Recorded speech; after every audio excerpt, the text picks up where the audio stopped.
Hello, hello, hello, amigas, and welcome back to Amiga Handle Your Shit podcast. I have a lovely soul here in front of me. She's so gorgeous, and she has created a beautiful company, very delicious, I might add, because I went to this event this past weekend and I fell in love with her cheesecakes. And, I love cheesecake, but I've never had quite a cheesecake like this one. And so I thought, oh my God, I need to know about her. And so she was one of the panelists at the event. And I fell in love with her story and how it all was created. And I knew immediately she needed to be part of Amiga Handle Your Shit podcast because this woman has been handling her shit. She's got an incredible story. And I'm so excited that she's here with us to teach us, tell us, inform us everything about baking, about her journey, and what inspires her, and really giving us some tips on not only baking, but on life, because she has an incredible story. And amigas, you're in for an incredible treat. Welcome, Mercy. I'm so excited to have you here. How are you doing? Hi, I'm doing well, Jackie. Thank you for having me. Oh, absolutely. I was saying like on this on the podcast, I'm like, she's such a fabulous person and she's got such an incredible story of lucha, like luchadora, in Spanish means like a fighter. And I'm so honored that you're here and we're in for a great treat, amiga. So this is Mercy Fabila, and she creates these amazing cheesecakes. They're from their Basque burnt cheesecakes. So she's going to tell us about that in a moment. The name of the company is Bashi Cakes. And but before she became a baker, she was someone else. If you believe that, she has an incredible story. So Mercy, I always want to know about my guests, like the background. Where were you born and where are you from? Because I feel like that is such an important thing for amigas out there to know so that they can have this inspiration as well. So tell us, where are you from?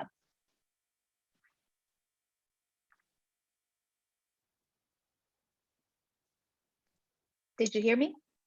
Cut off. Oh, okay. Oh, no, I was saying, where are you from? What's your background? So before I became a baker and started Bashi Bakes, I was a marketing consultant by trade. I've been consulting on health and wellness businesses throughout LA for nearly a decade. And but I always baked on the side just for fun.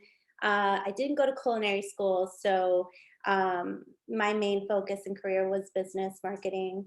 And interesting, it was always about health, wellness, fitness. I consulted on yoga studios, acupuncturists, chiropractors, a lot of holistic practitioners as well. Honestly, a lot of folks that would never want to eat so much decadent cake, but I believe in just being well balanced. And honestly, it was the pandemic that changed things around for me, but in a good way. I was able to tap into that baking that I love to do, that I've loved to do on the side for many years since I was a teenager, really. Wow, so you didn't have any formal like culinary schooling. Like, 'cause what I read from your bio is that you went to Pepperdine for marketing. Yeah. And Mhm. so that's like, to me, I'm like, whoa, how do you take from one side of your brain to another side of your brain? How did that happen? So when I was younger, I wanted to go to culinary school to particularly be a pastry chef. But at the same time, I wanted to study journalism. And when I mentioned it to my parents, they, back in the day, they were like, you got to be kidding me. There's no jobs in, everybody's going to culinary school. And what are you going to do with your life? So, and I thought, well, that makes sense. I'll just go be a journalist and write for the traditional way, the newspaper. But things changed. Technology evolved. We became more social. I didn't know anything about social media because it was just starting out when I was younger. I think for me it was MySpace days, and even then we're like, what is that? So yeah, but I always had that. Oh, it'd be so nice to not just go to culinary school, but focus mainly on pastries, on desserts. And I always liked rustic desserts, pies, tarts. So that's what I always wanted to do. But honestly, I was a little scared to do something that I didn't know anybody that went to culinary school or was a pastry chef. No one in my family that I know of, or none of my friends, close friends. So I thought the safer route would be going to a business school or studying business. Um, but for purposes of managing my anxiety or stress, I loved to bake. I loved, and cooking still. But baking, the difference between that, for me at least, is that you have to be more mindful when you're baking. With cooking, you can grab the oil, throw in some salt, and if you oversalted it, well then throw in some lemon and hopefully it gets better. But with baking, you have to be methodical and kind of shut all the tabs open in your brain to focus. And as I became more advanced in my career, as I became busier with consulting, of course, the stress grows more and more and more. I became immersed in the social media world because that was one of my jobs. It was not just creating websites, but managing their social media accounts and being on top of influencers and all the stuff that we now see all the time. But back then I was learning. I didn't go to school for that. I studied, yeah, business marketing, but they didn't teach you Instagram in college. So you're learning a lot and stressing out. So baking was always nice. I'm thinking this is a challenge too, but like, for example, a recipe, a complex recipe. It's a challenge, but I'm able to just focus one by one by one. And it was almost like it's almost as if you're meditating while you're baking. So I highly enjoyed it. I did not consider a career in it because I felt fortunate to be where I was at. Now I'm in I just turned 34 a couple weeks ago. So most of my Birthday. Happy birthday. season's almost over, or is, but yeah, it was a good one. But most of my 20s was spent getting my own clients. I didn't work for an agency. I didn't really do things the traditional way. But it's good, but it does come with a lot of stress. So again, there was not a moment in time in my 20s and early 30s where I thought, now I'm going to change careers and be a baker. It was just more for fun. But the pandemic coming into play temporarily shut down most of my clients' businesses, considering they're all in the health and wellness. They see clients face to face, so they had to stop. And at the time, I had one corporate client in law, and I was doing their not social media, but just their marketing in general. But it was very limited time, so I had more time to bake.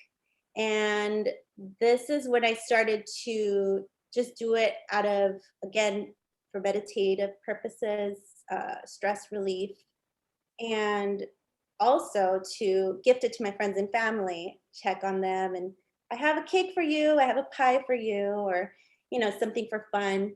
And one of my close friends started kind of hyping me up a bit and saying, what if you actually pursue this? You do have marketing experience. And for me, I'm thinking, yeah, but I've never marketed sweets. I wouldn't know what to do.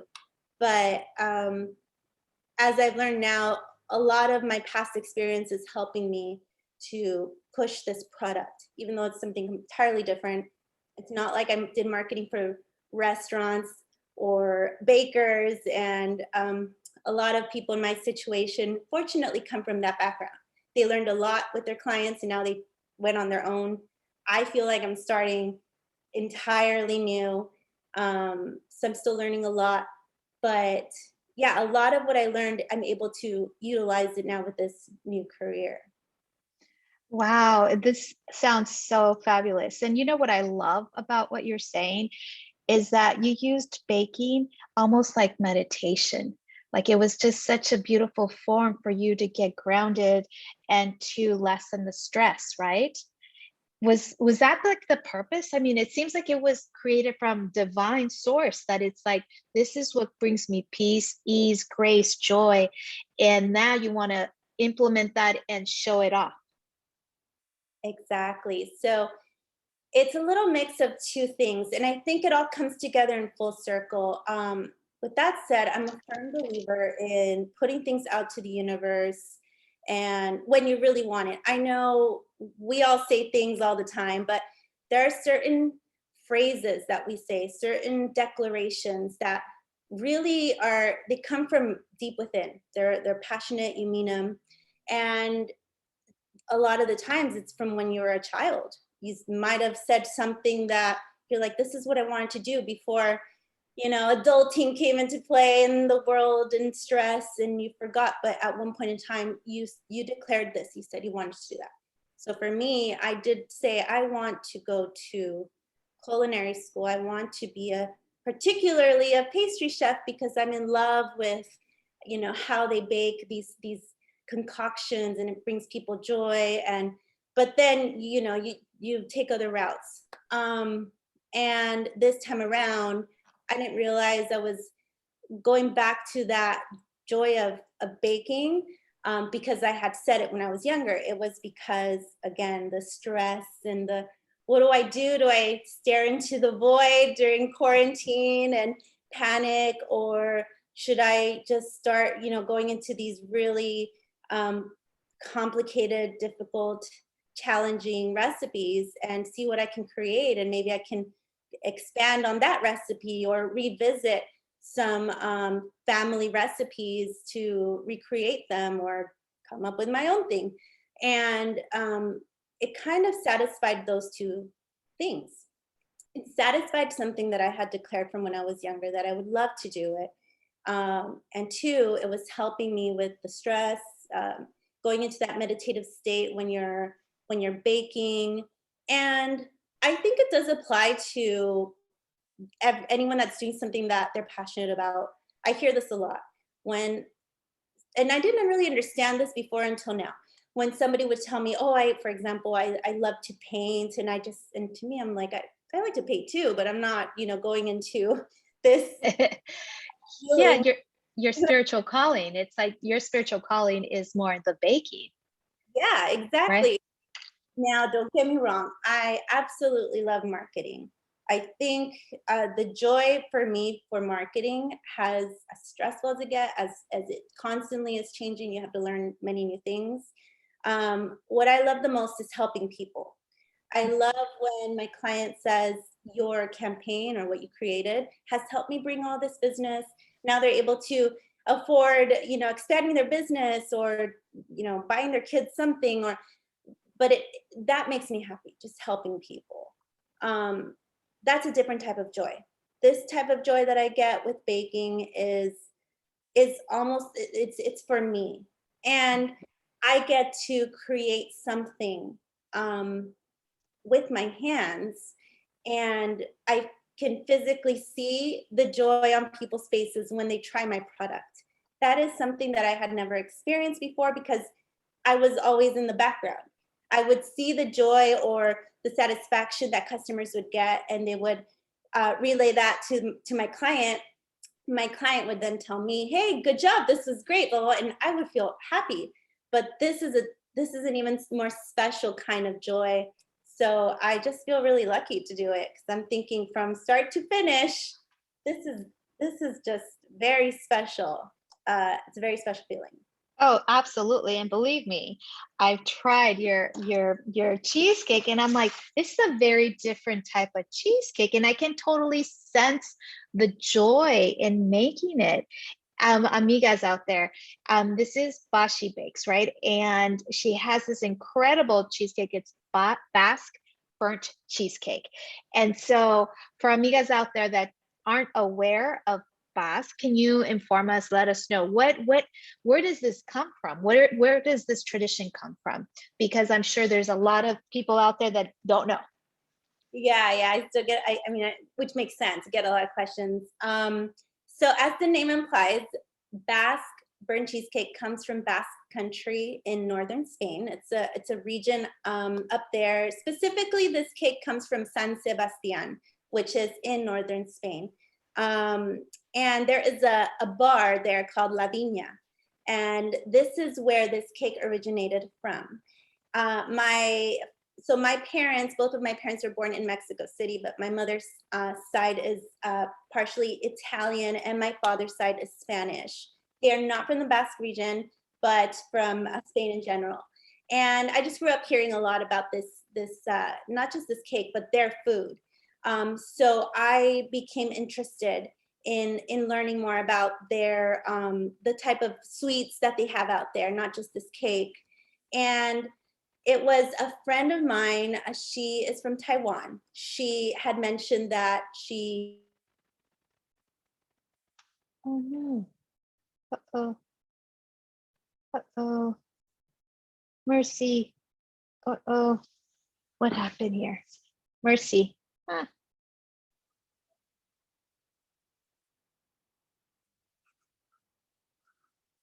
It did it again, but that's okay. So you you left off on my end was you had a friend from Taiwan. Okay. So I have a friend from Taiwan, and she is the one that told me that there is this cake that comes from Basque Country. It's very hard to find. It's very rare. And she described it to me, and I just became interested. So I started doing my research. I spoke to family. I just went through all these different recipes, only to end up with, fortunately, the authentic recipe.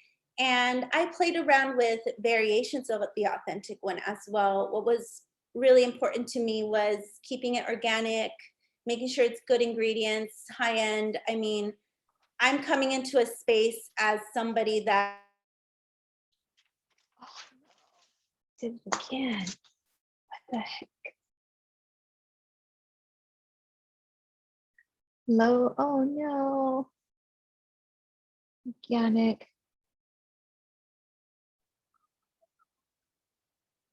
Oh my God. I am so sorry about that. You were saying about rustic, organic ingredients. That's where you left off. So coming from a place where I don't have a culinary background, I wanted to ensure that I brought the right ingredients, the right care to this cake. And after playing around with different variations of the recipe, I felt that I finally reached a recipe that was the winner. I got good feedback from friends, and this is the one that I was starting to gift to friends and family. Now, the cake, what makes it special is that it is not like American cheesecake. This particular cake is baked at very high temperature. I also manipulate the temperature as I am baking it to make sure that it caramelizes on the surface. So the burnt aspect of the cake is really just caramelizing the sugar. And speaking of sugar, it's not as sweet as American cheesecake. Now, I used to love, and I still do, but I have a favorite now, and it's this cake. I used to love American cheesecake, but it oftentimes tasted too sweet, too dense, too heavy, that, I mean, a full cake looked amazing, but I knew with just a tiny slice, that's it. I need to unbutton my pants because this is not gonna end well. And that's what I didn't like. Now with this cake, I realized that it's the complete opposite effect. I always tell people that aren't sure what it is or what to expect. I tell them, or I ask them, do you like flan or do you like creme brulee? Oh yeah, I love it. No, it's really, I said, then keep that in mind. Keep that texture in mind when you're taking a bite of this cake, because it's it's interesting, but to me, it's an experience. It's as you're biting it, you realize it's fluffy, it's airy, it's light. As you're chewing it, it's like a flan, but a little bit thicker than a flan, but a little bit lighter than a creme brulee. It's almost in the middle. And folks ask me all the time, well, why do you call it cheesecake? And I'm like, because it is. Now, we are used to bake your cheesecake, put a crust around it, throw it in the fridge, and eat it freezing cold. And the Spaniards, or those in Basque Country, are thinking, nope, go get a glass of sherry and eat your cake while it's room temperature, a little bit warm, and just savor the flavors. I love it with coffee. Just the notes of the coffee with the cake. It's so good. Red wine as well, sherry. So it's an experience. It's very special, and most importantly, we have nothing like that here in the South Bay. So to bring it out here to this community, I think is great. So far, it's been well received. I met a lot of customers that tell me, oh, my family's from Basque Country, or I'm European, and this reminds me of my grandmother's cake, because in Europe, they bake their food very different than we do. And it's nice to be able to expand and, taste different type of flavors of cheesecake. Oh my God, oh my goodness. Okay, so at the event that I met Mercy in, I purchased one, but then my girlfriends also were like, whoa, what is this? We're like, oh my God. And so later on, we went and got more pieces. It's like, I'm like, oh my God, I fell in love with it. And it's so true what you're saying. It's like you can totally have it with coffee or with wine. So delicious. It's so nicely paired with it. And it's not heavy. It's not heavy at all. And I'm so fortunate that you're located in South Bay, because that's like very close to where I live. So you better believe I'm going to be buying these cheesecakes left and right. So tell us, Mercy, where can an amiga find your cakes? So I sell them on the website. It's bashibakes.com. I'm also pretty active on Instagram. The handle is at Bashi Bakes, and same goes for Facebook. And I am in the process of updating the menu now that we're entering my favorite season, fall. I have been playing around with a few different variations of the cake. Originally, I tried to do chocolate, and as much as I love chocolate, I just wasn't satisfied with the pairing. So put that on hold and moved on to the next flavor. And fortunately, pumpkin has been excellent with the flavor that already exists. I've also incorporated some nutmeg and cinnamon. So trying to really capture the fall flavors in the cake without compromising too much of the cake's original flavor. I stand and swear by the OG flavor. I would just, if I'm going to add stuff to it, it's going to enhance it and not completely change it. So now that we're entering fall, I plan on releasing this new menu at the start of October, and people can order on the website. You can DM me, you can send me an email. I'm a one-woman show, so I'm the one that's responding to you. I'm the one that's baking your cakes. Any special requests, for instance, I'm doing a lot of weddings, a lot of parties now. Just let me know, and I like to add a little extra embellishments or decorations to make it more special for you. But that's what's coming on the horizon. Oh, wow. That is incredible. Now, since you gave us all the 411 on what's coming next, I love that, because, Thanksgiving is up. It's just around the corner. Can you imagine? Like, it just flies by so fast. This would be delicious, right? For Thanksgiving, even for Halloween. I mean, it's going to start getting cold, although we live in LA, so who knows? But, you know, when, like at the end of November, definitely it'll be cold. But it's so incredible, amigas. This cheesecake is amazing. I can just imagine adding those extra flavors and just really just pinning the bow on top of it, pretty much. So Mercy, now, if we contact you, do you deliver, or how far and wide? Because obviously LA is so huge, so I'm wondering like how far from your location. So it's funny because as a marketing consultant, I was everywhere. I had clients all over LA. I spend more time in my car in traffic than anywhere else. But now that I am here in the South Bay, side note, I moved here 2 weeks before the pandemic. So now I'm able to explore and see what's out here. I want to keep this cake just for the South Bay for now, meaning that I will only deliver if you live in the South Bay. Um, you can come to Manhattan Beach to pick up as well. Later on, I'm playing around with possibly expanding, doing events or pop-ups in the San Gabriel Valley. I'm originally from West Covina, so I know that that region has a big foodie culture. And I've already had people DM me asking, is there any way that you can come to Pasadena? Any way you can come to Alhambra? But I'm keeping my eyes open for a good event to bring the cakes there. In the meantime, come to Manhattan Beach, or I will come to you if you are in the South Bay. Oh, absolutely. I'll definitely be going to Manhattan Beach because that's really close to me. So, oh my God, thank you so much. Well, I know there's so much I wanted to talk to you about, but I know we're getting near the end of our conversation. So I don't want to leave without asking for your tips on how an amiga can handle her shit. So if you could, do you mind giving us one or two tips? Yeah, of course, I don't mind.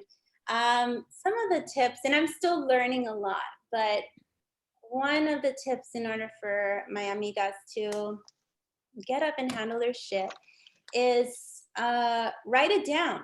Write down exactly what it is that you want or need or desire. Seeing it on paper or even Oh my God. No way. Here we go again. Jen, write it down what you want. this is what I want. I want to advance in my career. I want to start a new career. I want to take this trip. I want to have another child. Verbalizing or writing it down, you're halfway there. Then at that point, somebody will keep you accountable, or you're keeping yourself accountable by looking at what it is that you wrote down. Coming from a semi-journalism background, I'm big on journaling. I'm huge on writing lists. And whenever I don't feel motivated, I crack that journal open, I get my cup of coffee, and I'm just writing, this is what I want this week. A lot of it for me is I don't want to be as stressed out as I was yesterday, or I want to be more mindful, more present. Business wise, and I'm specific. I would love to sell this amount of cakes on Thursday. And even if it doesn't happen, I'm able to at least have a number. But more often than not, and thinking of it in a positive light and being open to whatever it is that you can receive, it usually does happen. And sometimes it exceeds what you wish, what you desired. So write it down, talk about it. Don't just dream it, don't keep it in your head. That you're already putting things into motion. And to me, that's key. I remember I can't forget, in 2017, I had a brain tumor, and they successfully removed it cancer-free. But I only had about 6 months from diagnosis to surgery to deal with all of that. I had no idea I had a tumor. So I kind of went on well, great, this is the end, I'm doomed. But towards the end, when instead of reading all the scary pamphlets of it might be brain cancer, the way it's growing, and all this stuff, I remembered that I was really big on law of attraction. But of course, you forget about all that stuff when life hits you in the face. You're like, oh, forget it. Everything you learned, forget it. That's called losing your faith in whatever it is that you believe in, whatever it is that you're used to your mindset, it just goes away. But I do remember, and I still have that journal. I wrote down, I'm going to recover from this. I'm going to look the same. I'm going to be able to smile. I'm going to be able to walk. There's going to be no cancer. But not just that. I thought, I'm going to go to New York. I started making a list of things that I wanted to do. The more I wrote it down, the more I believed it. That right before the surgery, I felt calm. And sure, I'm sure it's a lot of like the medication that helps you relax.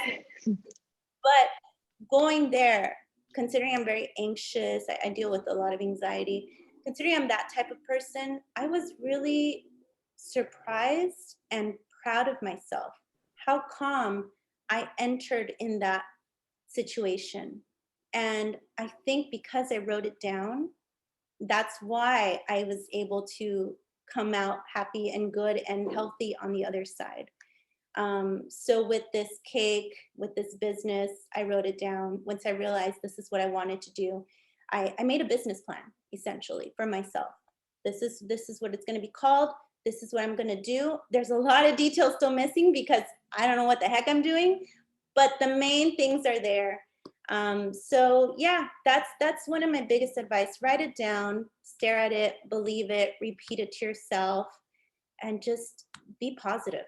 Be Oh my positive. God. Yes. Oh my goodness. I love this message. It is so true. And I really believe when there's a huge breakdown, like in this instance with a brain tumor, there's always a breakthrough, right? So it's a breakdown to a breakthrough, and I mean, I believe in the divine and I believe in spirit and the universe, and so I believe that there's no errors in life. Everything is for you. It's always working for your best and highest self. And I'm so, so grateful that you're here to tell us all about these cheesecakes. These are beautiful, amazing. Oh my God, they taste so good. And that you're so happy. Someone in that circumstance would have gone completely the opposite way. Yeah, and I think that's probably the most dangerous thing that we can do to ourselves is going the opposite direction, getting negative, feeling negative, not thinking the best case scenario. I don't blame ourselves for going to that mentality because, I mean, for example, with me, I'm very analytical, I'm very factual. I read every pamphlet, every statistic. I mean, honestly, the way it was going, I would have ended up like looking like a stroke victim, is what they told me. There was a chance I wouldn't be able to swallow, and I did lose my voice temporarily, which is a whole other story. But worst case scenario, brain cancer.